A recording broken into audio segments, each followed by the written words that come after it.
Audie Leon Murphy, 1925 to 1971, an American soldier, actor, and musician, is widely regarded as America's most decorated combat soldier of World War II. He received every combat award for valor from the United States Army, as well as awards from France and Belgium for heroism. At age 19, Murphy received the Medal of Honor for extraordinary bravery, single-handedly holding off a company of German soldiers for an hour at Colmar Pocket, France, in January 1945, before leading a successful counterattack despite being wounded. However, tragedy suddenly struck on May 28, 1971, when the private plane carrying him crashed, taking the life of this great hero just a short time before his 46th birthday. What makes the truth behind his death so bitter, beyond the usual explanation of pilot error? Was he really killed by pilot inexperience and technical failure in bad weather conditions? Or is there something deeper hidden in the star's glamorous but also dark life, involving serious wartime psychological trauma and a complex web of political intrigue? Let's find out the exact truth about this fateful event, peeling back each layer of tragedy to better understand the talented but ill-fated soldier who became an immortal, heroic symbol of America. Audie Leon Murphy was born on June 20, 1925, in Kingston, a small rural community in Hunt County, Northeast Texas, United States. He was the seventh of 12 children born to Emmett Barry Murphy and his wife Josie Bell Murphy. The Murphy family were sharecroppers of English, Irish, Scots-Irish, Scottish, and German descent. Murphy's childhood was marked by extreme poverty during the Great Depression. His father was often absent and eventually abandoned the family. His mother died of endocarditis and pneumonia in 1941 when Murphy was a teenager. Orphaned and with only a fifth-grade education, Murphy was forced to leave school to find work picking cotton for $1 a day, equivalent to $23 in 2024, to support his younger siblings. In doing so, he became proficient with a shotgun, helping his family put food on the table. After his mother's death, Hunt County authorities placed his three youngest siblings in the Bowles Children's Home, a Christian orphanage. After the war, he purchased a house in Farmersville for his oldest sister, Corinne, and her husband, Poland Burns, where his other siblings also lived for a short time. The loss of his mother haunted Murphy throughout his life. He once said, "She died when I was 16. She had the most beautiful hair I had ever seen. It nearly reached the floor. She rarely spoke. She always seemed to be searching for something. What it was, I don't know.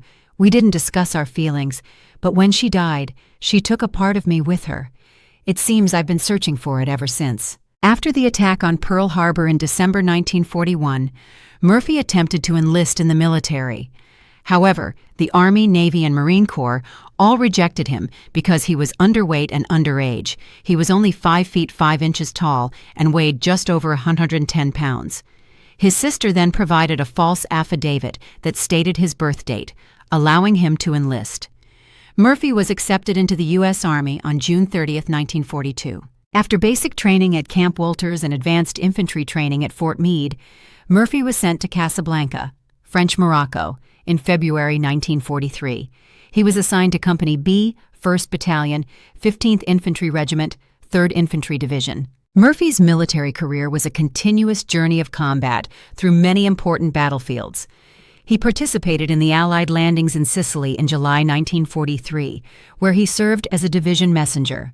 During a reconnaissance patrol, he killed 2 fleeing Italian officers near Canacattì. He then took part in Operation Avalanche, the Salerno landings in September 1943. During a reconnaissance mission along the Volturno River, he and another soldier successfully responded to an ambush, killing 5 German soldiers with grenades and machine gun fire after one of his comrades was shot dead. Murphy was promoted to sergeant in December and staff sergeant in January 1944. During the Battle of Anzio, Murphy contracted malaria and did not participate in the initial landings, but returned in late January. At Anzio, while sheltering in an abandoned farmhouse on March 2nd, Murphy and his platoon killed the crew of a passing German tank. He then crawled out alone and got close enough to destroy the tank with a rifle grenade, an action that earned him the Bronze Star with V device. Murphy's extraordinary bravery reached its peak on January 26, 1945, in the town of Holtzwihr, in the Colmar Pocket in France, While his company awaited reinforcements and faced a strong German counterattack and tanks, Murphy was assigned to command Company B. The Germans attacked and destroyed an M10 tank destroyer near Murphy's command post, forcing the crew to abandon the vehicle. Murphy remained at his post alone, firing his M1 carbine and directing artillery fire via field radio, while the Germans fired directly at his position. Murphy then climbed aboard an abandoned burning tank destroyer and began firing its .50 caliber machine gun. For an hour, Murphy stood on the burning tank, returning fire from advancing German infantry and tanks, killing or wounding 50 German soldiers. He only stopped when he ran out of ammunition and suffered a leg wound while standing and fighting. Despite the wound, Murphy remained with his comrades to command them to repel the Germans. This action earned Audie Murphy Medal of Honor and Medal of Honor. When asked after the war why he risked taking a machine gun and confronting an entire company of German infantry, Murphy replied simply, "They were killing my friends." He is the most decorated soldier in American history. After the war, Murphy embarked on a 21-year acting career, starring in more than 40 films and a television series. He came to Hollywood after producer James Cagney saw him in a magazine. Life, July 1945, was described as the most decorated soldier, and most notable work, To Hell and Back. Although Murphy was initially reluctant to appear as himself, he eventually agreed to star in the 1949 film adaptation of his memoir of the same name. The film became the biggest hit in Universal Studios history at the time and cemented his status as a movie star. Most of Murphy's roles were in Western films. He played Billy the Kid in The Kid from Texas, 1950, and the robber Jesse James in Kansas Raiders, 1950. He also participated The Duel at Silver Creek, 1952, and Destry, 1954. In 1957, he had a memorable role as the Utica Kid alongside James Stewart in Night Passage. In 1959, he co-produced Without Credit. Cast a long shadow and was critically acclaimed for his role as an assassin in No Name on the Bullet. He also participated in the TV series Whispering Smith. Universal Studios lent him to MGM to play the youth, Henry Fleming, in the film The Red Badge of Courage. This is an iconic role in a critically acclaimed film. In addition to acting, Murphy is also a talented musician. He collaborated with musician Scott Turner from 1962 to 1970, creating many successful songs such as Shutters and Boards and When the Wind Blows in Chicago. He also wrote the poem The Crosses Grow on Anzio, which appeared in the book To Hell and Back, although it is attributed to the fictional character Kerrigan. Alongside the glory of war and the stage, Murphy's personal life also experienced many storms. Murphy married actress Wanda Hendricks in 1949. The marriage attracted considerable media attention due to both their rising fame. However, their marriage was strained by the pressures of Hollywood and Murphy's personal problems, particularly PTSD. They divorced in 1951 after 2 years of marriage. Just 4 days after his divorce from Wanda Hendricks, Murphy married Pamela Opal Lee Archer, a former flight attendant. Pamela was described as having a calm and practical personality, providing the stability Murphy desperately needed. They had 2 sons, Terry Michael and James Shannon. Despite facing many hardships, including emotional scars from war, family remained a stabilizing force for Murphy, and his marriage to Pamela lasted longer and brought him a greater degree of personal happiness. Murphy, who bred quarter horses at the Audie Murphy Ranch in California and Arizona, invested large sums of money in his horse racing hobby. Gambling and poor investments left him financially in trouble. In 1968, he reported losing $260,000 on an Algerian oil deal and was in the midst of settling unpaid taxes with the Internal Revenue Service, IRS. Despite his financial struggles, Murphy refused offers to appear in alcohol and tobacco commercials because he did not want to set a bad example for young people. From humble beginnings, picking cotton for $1 a day, Murphy rose to the pinnacle of a career marked by the highest honors and the Hollywood spotlight. Behind the spotlight, in his private life, invisible wounds from war and financial instability began to create a deep personal tragedy. Ironically, Audie Murphy's extraordinary bravery on the battlefield contrasted sharply with the secret internal struggle he faced after his return. His journey from celebrated hero to victim of personal tragedies led to his controversial death. After being discharged with the rank of first lieutenant in September 1945, Murphy became obsessed with insomnia and prolonged depression. During the service, the condition was known as combat fatigue or shell shock, but today it is recognized as post-traumatic stress disorder, PTSD. A post-war medical examination in 1947 revealed symptoms of headaches, vomiting, and nightmares about the war. To cope with the nightmares, he took sleeping pills and frequently slept with a loaded pistol under the pillow. The severity of his PTSD exacerbated his naturally erratic personality, leading to alarming behavior toward friends and colleagues. His first wife, Dixie Wanda Hendricks, claimed Murphy had pointed a gun at her. She also witnessed her husband being tormented and in tears while watching news reports about German wartime orphans. In the mid-1960s, Murphy realized he had become dependent on the sedative Placidil. In a drastic attempt to free himself, he locked himself alone in a hotel room for a week to successfully quit drugs. In a sense of responsibility, Murphy has been outspoken about his PTSD issues to draw attention to the problems of veterans returning from the Korean War and the Vietnam War. He called for increased government scrutiny and research into the emotional impact of combat experiences and expanded healthcare benefits for veterans. As a result, the Audie L. Murphy Memorial VA Veterans Hospital in San Antonio opened in 1973, a result of legislation introduced 5 months after his death. On May 28, 1971, Audie Murphy was killed when the private plane he was traveling in crashed into the side of Brush Mountain, 14 nautical miles northwest of Roanoke, Virginia. The crash occurred in extremely poor weather conditions: rain, clouds, fog, and zero visibility. The pilot and 4 other passengers also died. According to the NTSB's initial official report and popular information over the years, the accident was attributed to pilot error and poor visibility.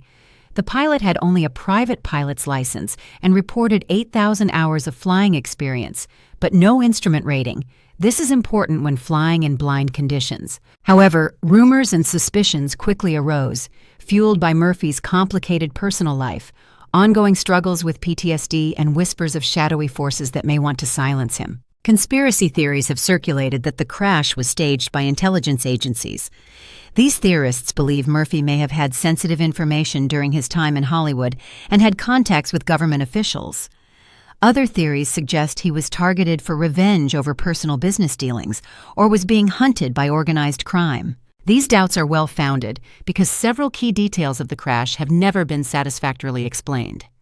Why the plane flew so low into the danger zone, inconsistencies in the pilot's testimony, and the absence of some key debris at the crash site all create a discrepancy between the official explanation and other theories. Recently, a team of independent investigators, using advanced forensic technology and access to declassified government documents, conducted a thorough re-examination of the crash.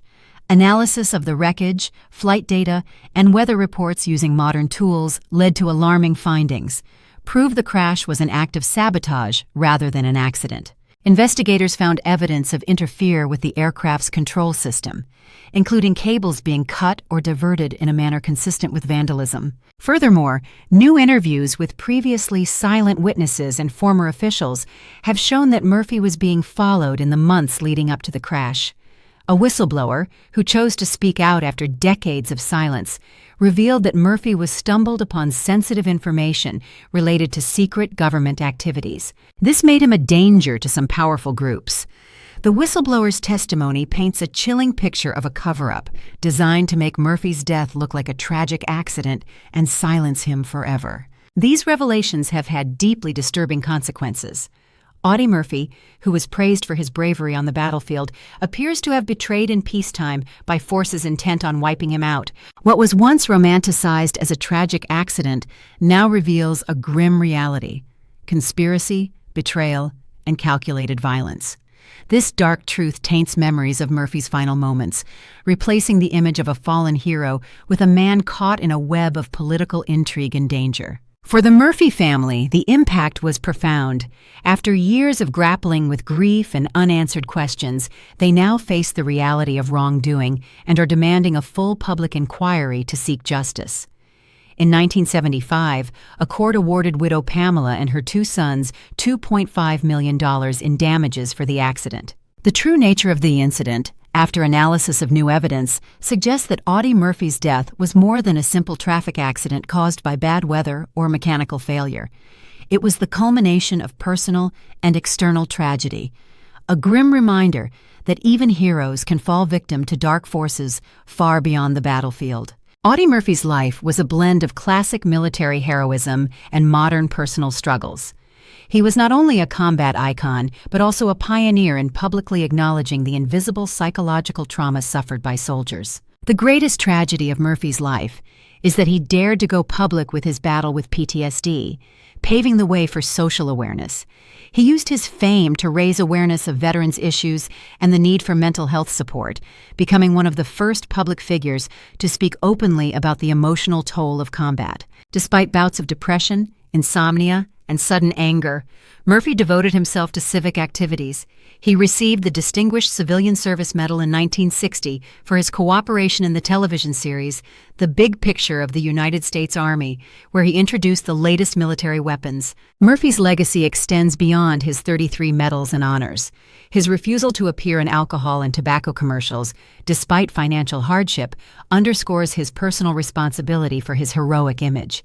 He demonstrated humility, even in Hollywood, never considering himself a great actor. The mysterious death and evidence of conspiracy highlight a heartbreaking aspect.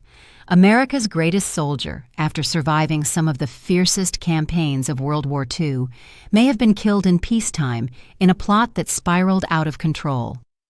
This has forced historians and military experts to reconsider his legacy in the context of the Cold War and Hollywood's relationship with government agencies. Murphy died shortly before his 46th birthday.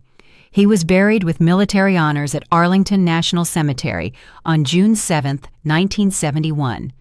Attendees included Ambassador to the United Nations George H.W. Bush and Army Chief of Staff William Westmoreland. Murphy's grave is located in Section 46 across from the amphitheater. It is the second most visited site in the cemetery, behind only President John F. Kennedy's, and a special flagstone walkway was built to accommodate the large number of visitors. Headstones for Medal of Honor recipients at Arlington are typically decorated with gold leaf. Murphy, however, had previously requested that his be kept plain, simple, and unassuming, like that of a regular soldier. Notably, his headstone lists his birth year as 1924, based on military documents that were allegedly falsified when he enlisted to qualify. As mentioned, the Audie L. Murphy Memorial VA Veterans Hospital in San Antonio, Texas, was named after him in 1973. Murphy was honored with a star on the Hollywood Walk of Fame on February 8, 1960. In 2013, he was honored by the state of Texas with the Texas Legislative Medal of Honor. Audie Murphy's legacy is a testament to the fact that true courage is not only shown through the act of facing down an enemy, but also through wrestling with inner demons and the dark secrets of the world. Audie Leon Murphy's life was a series of dramatic paradoxes, from a poor orphan school dropout to the greatest soldier in American history. He parlayed battlefield glory into Hollywood success, but struggled with PTSD and financial hardship. His life was defined by unparalleled bravery and ended in a horrifying mystery where the truth of sabotage replaced the story of a simple accident. This insightful study not only celebrates his achievements, but also unpacks the hidden tragedies, particularly the truth about his being targeted for being entangled in sensitive information.